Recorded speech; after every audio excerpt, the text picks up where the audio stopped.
أسعد الله مساءكم جميع الأخوة اللي دخلوا معنا اللايف. تحياتي لكم كل باسمه ورسمه ونقشه. مساء الخير. طبعا أسئلة كثيرة جدا تطرح بالفترة الأخيرة إنه شو قضية الفلسطينيين اللي راح يجيبوهم على سوريا، وشو هو الضخ الإعلامي اللي حصل. يعني استخدموا منابر كبيرة جدا، استخدموا فيها وسائل إعلام، استخدموا فيها حتى جماعة الثورة السورية، يعني مثل عادل عبد الله وغيره وغيره، كله طلع بده يأيد غزة، وغزة نحن قادمون وجهاد وكل الكلام هذا اللي طلع خلال الفترة. وشو هالتزامن اللي حصل بمسألة انه في اتفاقية ستحصل ما بين الولايات المتحدة الأمريكية وإسرائيل برعاية قطرية أو وساطة قطرية لجلب الغزاويين إلى سوريا. وما صدق هاي المسألة كلها. طبعا أنا امبارح طلعت وقلت لكم العملية هاي كلها كذب في كذب في كذب، وليس لها أي أساس من الصحة، وليس لها أي أساس من الصحة. طبعا أنا ما غيرت حديثي ولساتني أتحدث بنفس النفس. هذا كله خرج من مصدر واحد، خرج من مصدر واحد. فما لي شغل بالأسماء، الأسماء اللي طلعت وذكرت وكذا، أنا ما لي شغل، أنا ما بتطرق للأسماء، أنا بتطرق للفكرة، الفكرة السياسية من هذا الموضوع. وهذا الفكرة السياسية صار أكثر من مرة يتكرر هاي المواضيع دائما. ومسألة التسريبات، طيب كيف تتم التسريبات؟ وشلون تتم التسريبات؟ وشو الهدف من التسريبات؟ وهذا أمر هام للغاية.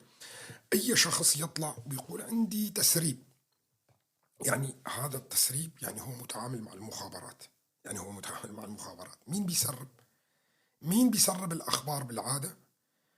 أجهزة المخابرات هي اللي بتسرب الأخبار. طيب لما بيطلع الخبر، وواحد يطلع أو وكالة أخبار بيقول في عندنا خبر مسرب، أنا هنا ما بدقق على الخبر، أنا بدقق على الهدف من الخبر.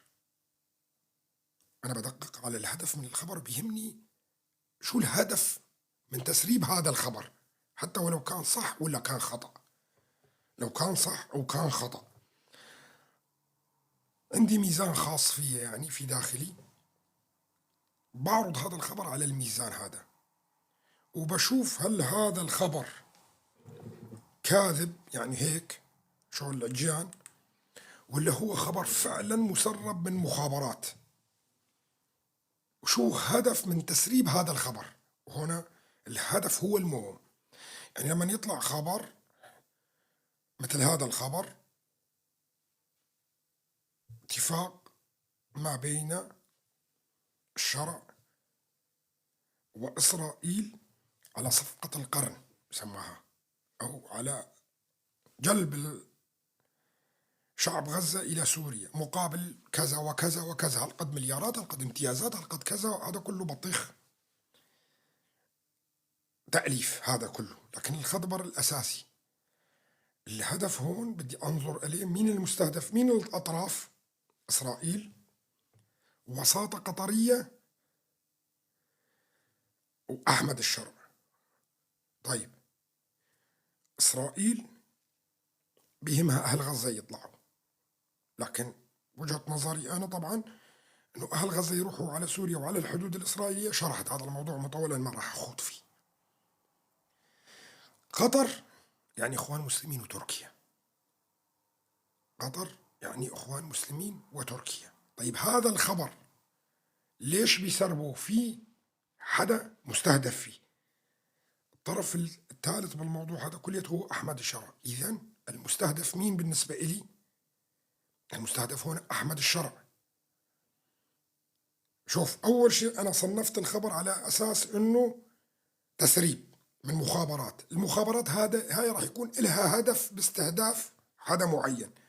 استهداف حدا المعين هنا بدي أشوف هل هي مستهدفة إسرائيل، هل هي مستهدفة تركيا وقطر اللي هي بالأطراف، أم مستهدفين في الفلسطينيين، أم مستهدف في أحمد الشرع. كل المؤشرات اللي طلعت عندي هو استهداف لشخصية أحمد الشرع بالذات. بده يطلعوه قدام العرب خاين، بده يطلعوه قدام العرب كلياتها انه احمد الشرع خاين، وهو اللي قبل، الوحيد اللي قبل انه الغزاويين يجوا لعنده. لا مصر قبلت، ولا الاردن قبلت، ولا آه السعودية قبلت ولا أي دولة قبلت إلا أحمد الشرع. طيب هاي الإشاعة شو الفائدة من أنه يطلعوا أحمد الشرع خاين؟ هلا رح أتحدث عنه.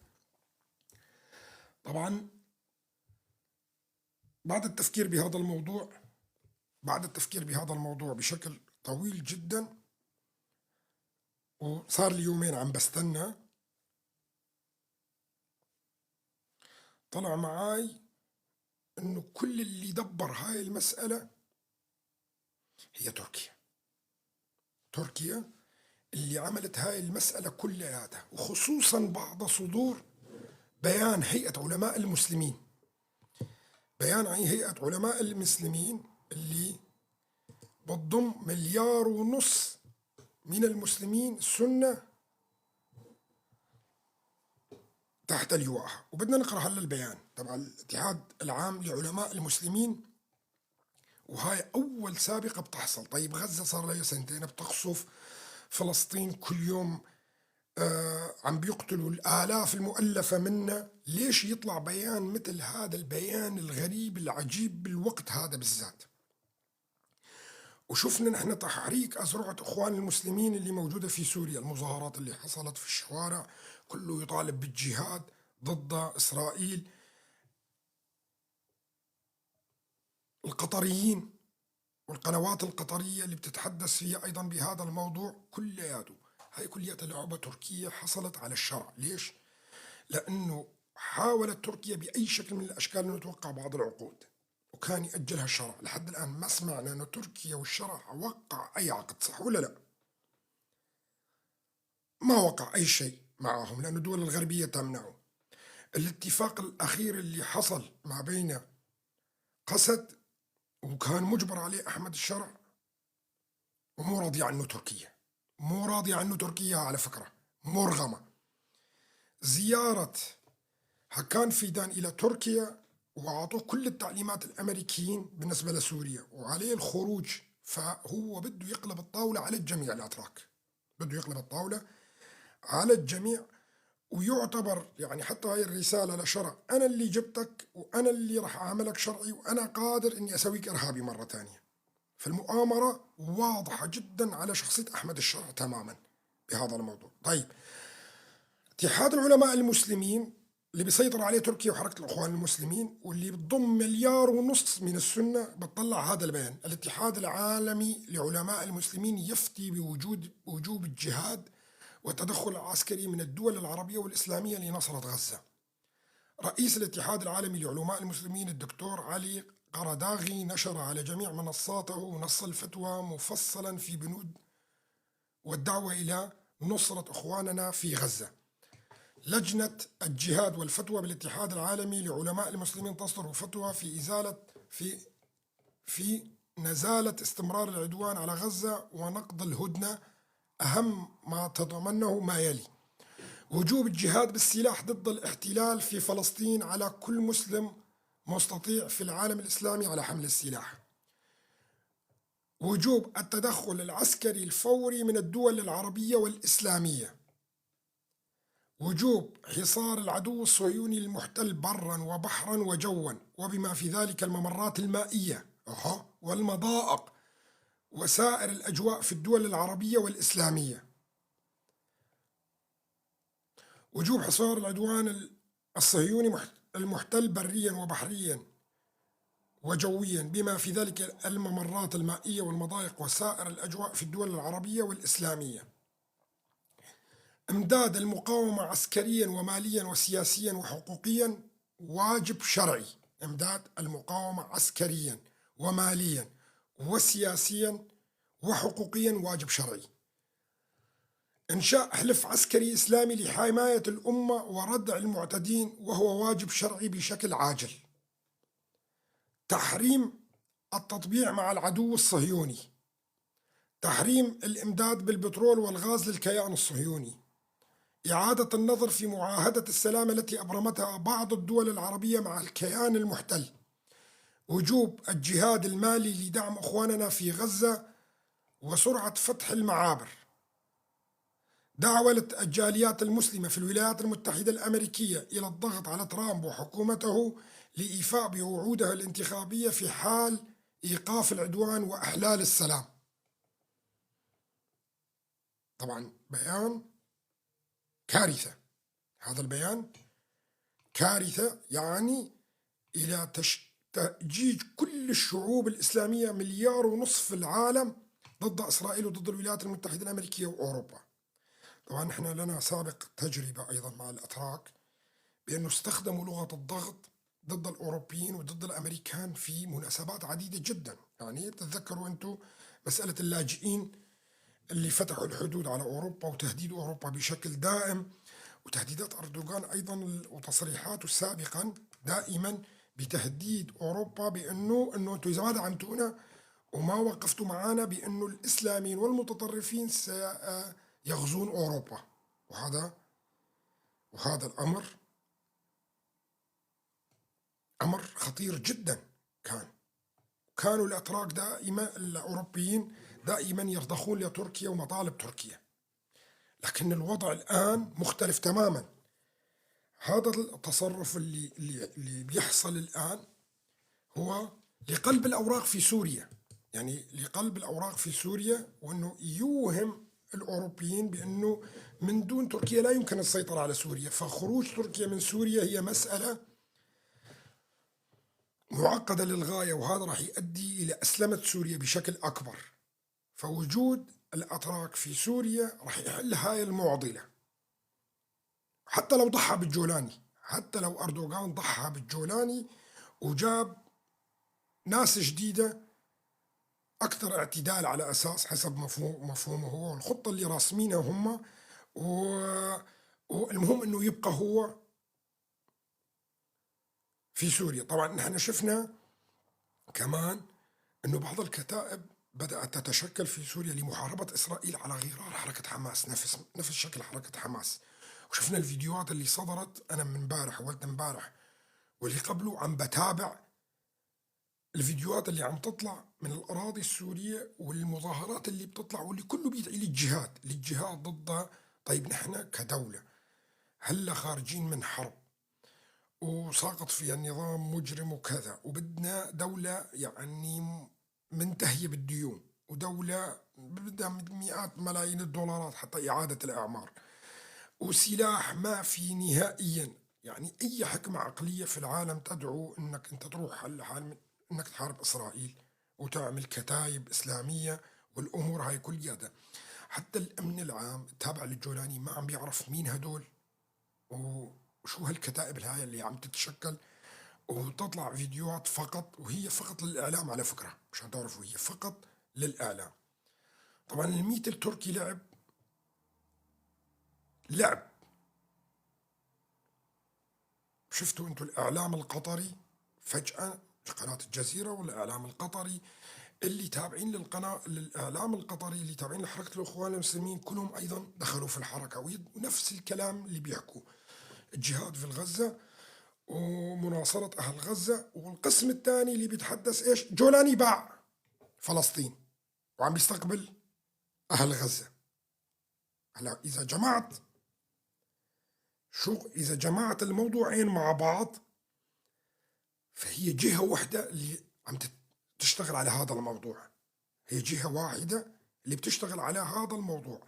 حطوا الإعلاميين في الحركة بموضوع هذا، قسم بيحكي على إنه الجولاني خاين وباع فلسطين، وقسم الآخر بيحكي على إيش؟ على وجوب الجهاد ضد الإسرائيليين ونصرة غزة. وهاي الحركة هي حركة خبيثة جدا من تركيا. تركيا بتبتز فيها أوروبا والعالم الغربي وإسرائيل بنفس الوقت،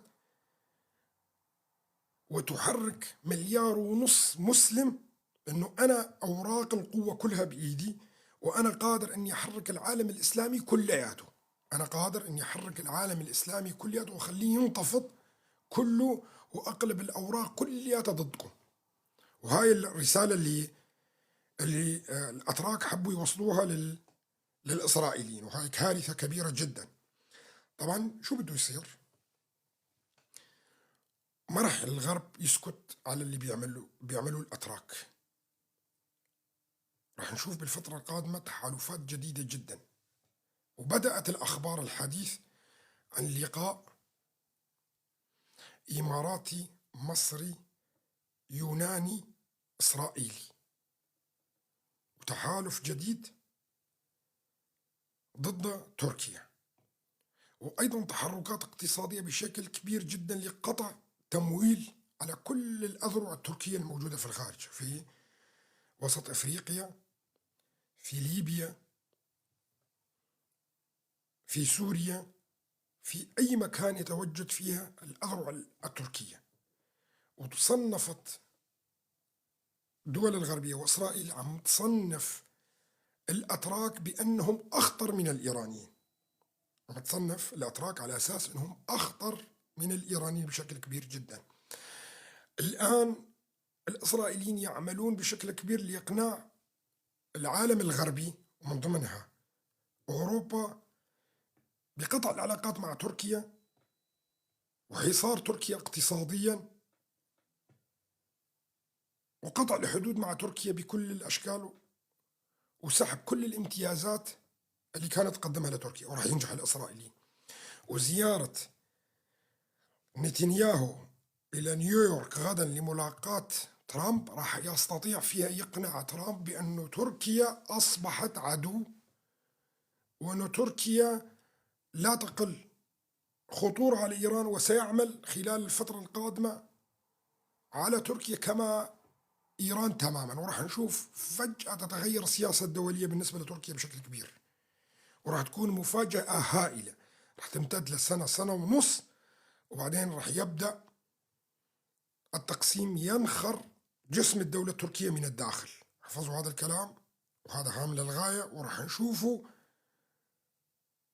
بعد فترة. واللي مراقب الصحافة الإسرائيلية،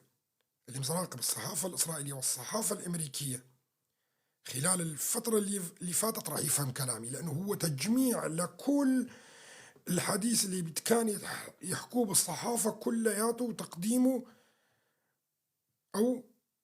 أو تقدروا تقولوا أنه استنبطت الخبر من خلالها. يعني مثل ما أمسك الأخبار وأفهمكم شلون أنا بقرأ الخبر، نفس هاي الأخبار اللي حصلت واللقاءات والاستفسارات واللي حصلت بين التصريحات كلياتها من وزير دفاع إلى وزير خارجية، من وزير مجلس الأمن القومي إلى الاستخبارات الأمريكية، ولقاءات أعضاء الكونغرس الأمريكي مع بعض أعضاء الكنيسة الإسرائيلي، تحركات اليهودي، لقاءاتهم أيضا في واشنطن. أمور هاي كلها لو تجمعها راح تلاقي الخلاصة. هناك حركة كبيرة جدا عالمية تقودها إسرائيل ضد تركيا لعزل تركيا بشكل كامل عن العالم في المرحلة القادمة. وهذا ما راح يحصل فعلا، وأنا كنت أتوقع هاي التحركات، لكن كيف وشلون وكذا، لأنه أنا عرفان أنه مستقبلا هناك تضارب مصالح كبيرة جدا ما بين تركيا وإسرائيل. شوفوا، لازم تفهموا شغلة واحدة ومهمة للغاية. شو هو السبب اللي قلت لكم أنا أنه لا يمكن أنه تركيا تبقى دولة واحدة في تركيا، ولا يمكن أن تبقى أساسا كدولة؟ ليش؟ لأنه إذا رجعت للتاريخ ورجعت للتلمود البابلي سابقا، ورجعت على مملكة بني يهوذا أو مملكة داود اللي بناها الملك داود، حسب طبعا تعبير التلمود اليهودي لم يكن هناك دولة تركية، وكانت القبائل اللي بتيجي من ناحية منغوليا دائما يتحد فيها قبيلة يهوذا مع الشعوب القديمة اللي كانت مجاورة إلها ضد تلك القبائل ويحاربوها، خصوصا بابل إلى أن حصل أنه تحتمس الثالث ملك مصر هجم على ملكة يهوذا وحطها تحت حكمه، فصار يحارب هو البابليين، تحتمس الثالث مع مملكة يهوذا. فلذلك لا يمكن إن رجع تاريخ مرة ثانية وحصلت مملكة يهوذا الكبرى مرة أخرى اللي حابين يوصلوها، أو المشروع الإبراهيمي، لأنه المشاريع هنا اختلفت، ليست هي القوة العسكرية والاحتلال العسكري، لكن السيطرة الاقتصادية، وتكون تلك الشعوب اللي حواليها كلياتها تابعة إلها وضعيفة، ليس بالضرورة أن تكون هي محتلها كلياتها. فمفاهيم الاستعمار اختلفت تماما الآن، وما بقت مثل المفاهيم السابقة، مثل بالجيوش كانوا يحتلوا الدول، لا. فلذلك بقاء دولة تركيا أكبر خطر على وجود إسرائيل. بقاء دولة تركيا كدولة الآن أصبح من أكبر الأخطار المحدقة بدولة إسرائيل. طبعا أنا فهمتكم سابقا أنه اللي بيحكم هذا البلد واللي بيحكم هذا البلد واللي بيحكم هذاك البلد هو كله من أصل خزري، وأنا ما بدي أخوض في هذا الموضوع، يعني أصل واحد. لكن الشعوب لا ينطبق على الشعوب، هذا ينطبق فقط على الحكام. كل الحكام الموجودين في الدول العربية والدول الإسلامية هم كلياتهم تابعين لها المجموعة، لكن شعوبها لا، شعوبها لا، مختلف تماما. برجع بأكد لكم موضوع هام للغاية. أكبر خطر على بقاء إسرائيل كدولة في الشرق الأوسط هي الدولة التركية. وهذا مو لأنه هم مو حلفاء ولا حلفاء، لا يمكن أن يسمح لدولة كبيرة بحجم تركيا تكون مجاورة لدولة إسرائيل في المستقبل. وأنا حكيت بشكل موسع دائما باللغة الكردية أنه إسرائيل هي دولة توسعية.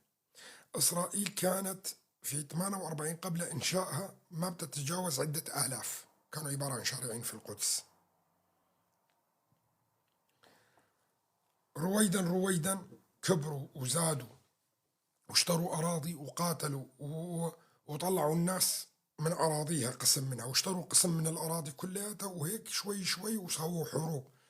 اجت حروب 67، بعدها حروب حروب 48، وبعدها حروب 67 وحروب 73، وهكذا. وكل 20 سنة 25 سنة تقوم بقضم منطقة، لأنه أساسا عدد الشعب الإسرائيلي ما كان يساعدها بتسيطر على كل المناطق، فدخلت باتفاقيات سلام. لكن اتفاقيات السلام كيف كانت؟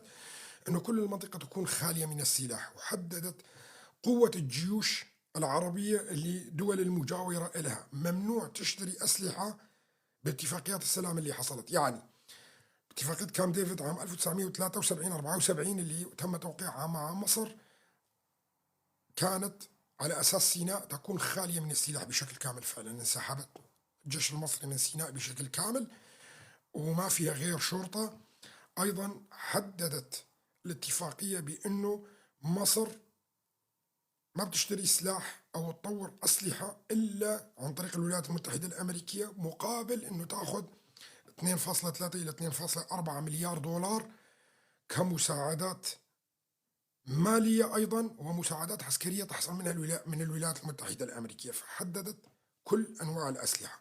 حصلت باتفاقية العقبة نفس الشيء مع الأردن أيضا، وأعطت الأردن 100 مليار و300 ألف، عفوا 300 مليون دولار، مليار و300 مليون دولار أيضا. وقالت أنه لازم يكون حوض الأردن أو ميناء منطقة العقبة، المنطقة الحدودية اللي موجودة ما بينها وما بينها، تكون أيضا خالية من السلاح. والأردن بالأساس هي دولة عندها اتفاقيات مع بريطانيا، وهي دولة تابعة لبريطانيا ما فيها تطور السلاح. العقبة كانت سوريا. هنا سوريا المسألة كانت أيضا مبيوعة، لأنه عرفانين أنه السلاح تبعيتها أساسا هو سلاح سوفيتي وسلاح قديم، وعرفانين أنه السوفيت لا يمكن أنه يعطوا سوريا أسلحة نووية أو أسلحة متقدمة، فكان المسألة هي مسيطر على الموضوع كلياته. جاء الدور يعني بعد ما أخذت سيناء، بعد ما أخذت وادي العقبة من الأردن وغيرها وغيرها، والآن راح تدخل بشكل موسع أكثر نهض غزة. بدأ الآن الدور على سوريا، بدأ الآن الدور على سوريا، وبلشت بقضم الأراضي السورية رويدا وتدفش الناس منها. طبعا إسرائيل مثل ما قلنا لكم ليست بالدولة الغبية اللي تقبل أنه أهل غزة يروحوا على دولة حدودية إلها. ليش؟ لأنه أهل غزة تعودوا على إيش؟ على السلاح وصناعة السلاح بالفترة اللي فاتت، وكانوا محاصرين من البحر ومحاصرين من عند مصر، وكانوا عن طريق الأنفاق يعني عم بالكاد يصلهم بعض الإمدادات العسكرية اللي تدخل في الصناعات العسكرية، واستطاعوا يعني بشكل ذاتي تطوير أنواع الصواريخ، وحتى اختراع نوع من أنواع الوقود بدل الوقود الصلب اللي يدخل في صناعة الصواريخ. وهذا أمر خطير جدا بالنسبة لإسرائيل، إنه هدول الجماعة كلياتهم إذا راحوا على الحدود تبعيتها، يعني في دول عديدة عالمية اللي بتكره إسرائيل، راح بسهولة تمد هدول بالمواد الأولية لصناعة الأسلحة، وهدول راح يعلموا الشعوب اللي بجانبهم أيضا على كل أنواع المقاومة. وشفنا نحن الأنفاق اللي بيعملوها، وأنواع الصواريخ اللي بيطلقوها، والقنابل والألغام وغيره وغيره صناعات الهاي. فإسرائيل ليست الدولة الغبية أنه تبعت هؤلاء على حدودها، وبعد 20 أو 30 سنة يصير عليها صعب أنه تتقدم وتتوسع، لأنه هي بالأساس دولة توسعية، يعني كل 20 سنة 25 سنة 30 سنة بدها تتوسع أكثر. فهؤلاء سوف يتطورون مع الوقت ويزداد قوتهم وقوة سلاحهم، ويتكيفون أيضا مع التكنولوجيا المتطورة جدا، فيكون المسألة صعبة عليهم للغاية. فكل من يطلع ويقول لك والله انه بدهم يجيبوهم للحدود لسوريا ولا دولة حدودية ولا كذا، هذا لا يفقه شيء، وهذا كلام كذب. وقلت لكم بداية الحديث انه الموضوع هذا اساسا خرج من الميت التركي، وكان الهدف منه فقط تشويه صورة احمد الشرع وتصويره امام العالم العربي كلياته بانه شخص خاين وشخص، يعني لدرجة انه في ناس رح تطلع وتقول احمد الشرع هو عميل اسرائيلي. ليش بيقبل انه غزة تتفضى ومنطقة مثل بحجم غزة وكلياتها يعني تصبح اسرائيلية بشكل كامل، يعني يطلع منها شعبها ويسكنها شعب تاني، واهل غزة يعني يجوا على سوريا ولا غيرها. فبدهم يطلعوا احمد الشرع شخصية خاينة، بدهم يطلعوه شخصية خاينة. وهذا أحد أساليب الحرب الخاصة اللي تتبعها تركيا. طبعا الأخوة العرب ما بيفهموا فيها، نحن الكرد بنفهم فيها، لأنه على مراحل تاريخية كبيرة جدا حصل معانا نحن نفسنا بحروب غازة، طلعت شخصيات إلى الآن منبوذة بالشارع الكردي، وأسماء منبوذة بالشارع الكردي، لأنه الحرب الخاصة أو الميت التركي صنع منهم خونة أمام الشعب الكردي، فبدأوا فدخلوا التاريخ من بابه الخلفي. وإلى الآن في شخصيات كبيرة جدا موجودة نحن الشعب الكردي نلعنها. ليش؟ لأنه نعتقد كلياتنا أنه هي كانت خاينة في مرحلة من المراحل التاريخية، لكن حقيقة ما كان خاين ولا أي شيء، لكن صوروا لنا إياه أنه بيكون هو خاين. طبعا لا، أخواننا العرب ما بيعرفوا بهذا الموضوع، فلذلك سهل عليهم جدا انه يقعوا بالحرب الخاصة اللي بتقوم عليها تركيا. وهم اساسا واقعين بالحرب الخاصة، لانه قبل سنوات قليلة جدا كل الاخوة العرب اللي كانوا موجودين في العالم العربي كانوا يظنون انه اردوغان هو خليفة المسلمين والمهدي المنتظر، عفوا.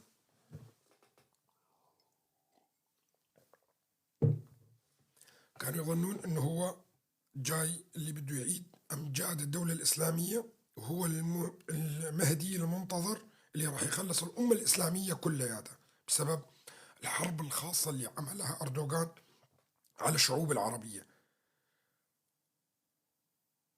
فلذلك سهل جدا خداع الشعوب العربية، لأنهم ما عندهم خبرة كبيرة جدا في الحروب الخاصة اللي بيقودها الأتراك. طبعا مثل ما قلت لكم في زيارة لبنيامين نتنياهو إلى الولايات المتحدة الأمريكية بكرة، وراح يحاول إقناع ترامب بأنه يصنف تركيا أيضا بدولة معادية للولايات المتحدة الأمريكية والغرب. وراح ينجح نتنياهو على فكرة، مشان تكونوا عارفانين. طبعا بعدها راح يتحرك نتنياهو وترامب أيضا لإقناع الدول المحيطة، خصوصا مصر مثل ما قلت لكم والإمارات.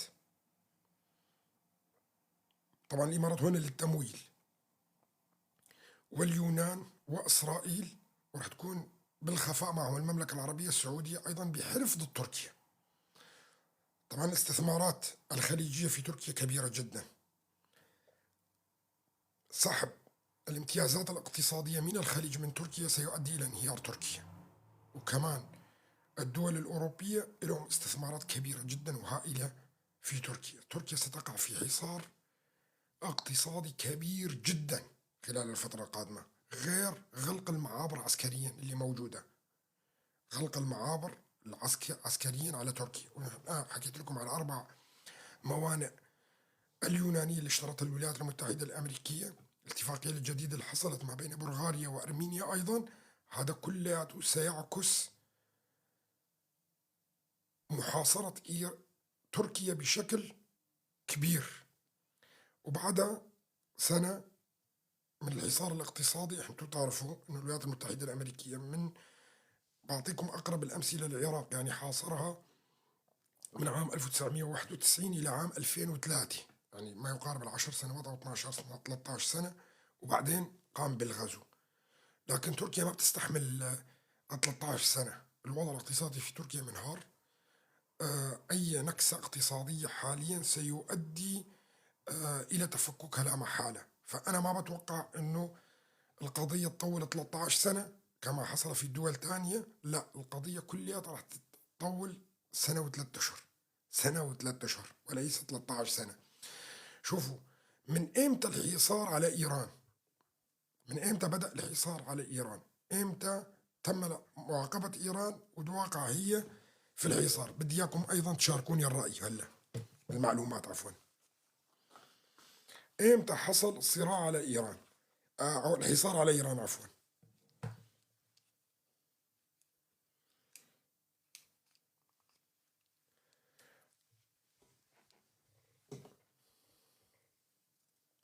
إمتى إجا ترامب على الحكم ولغى اتفاقية النووية اللي كانت موقعها أوباما وإيران؟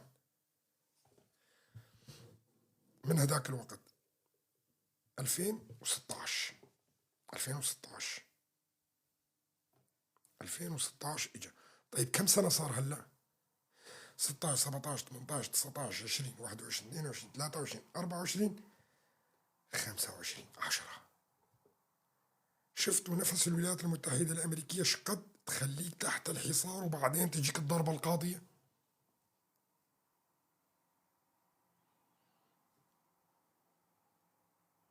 طيب إذا حسبناها، العراق كم سنة أكل حصار؟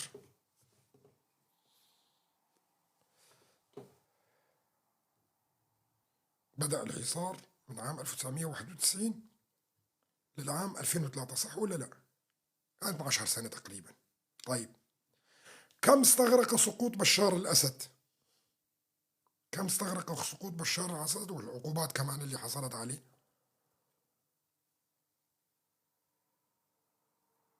تقريبا نفس الفترة.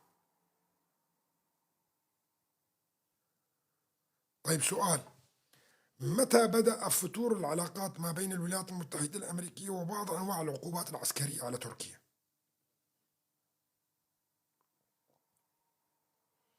بقضية ال 16 الاس قضية الصواريخ الروسية.